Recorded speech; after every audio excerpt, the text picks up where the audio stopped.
The United States has called on Iran to dilute all of the uranium that it has enriched to up to 60% purity. This follows a report by the UN's nuclear agency, the IAEA, earlier this week, which said it had lost track of Iran's nuclear capabilities. For more on that, we're joined by Jason Brodsky.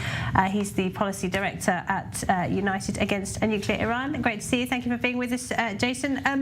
The Biden administration condemning Iran today for its nuclear program and appealing on it to dilute, as it put it, some of that uranium. Why on earth would Tehran comply?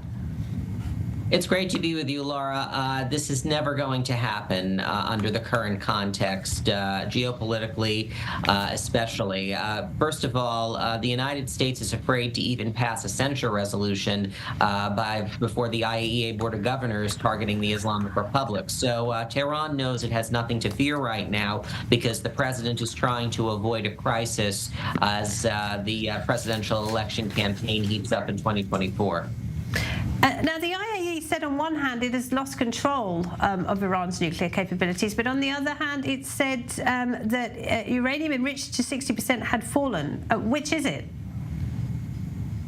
Well, I think that there has been a reduction in the 60% highly enriched uranium stockpile, but that does not change the fundamentals of Iran's nuclear program.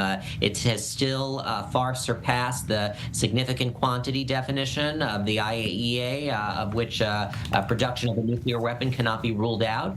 And so its nuclear program is galloping ahead and rapidly advancing in a relatively cost-free manner. And so why would Tehran put the brakes on the fundamentals of its program? It's not going to. Is there any supervision at all of Iran's nuclear program at this point?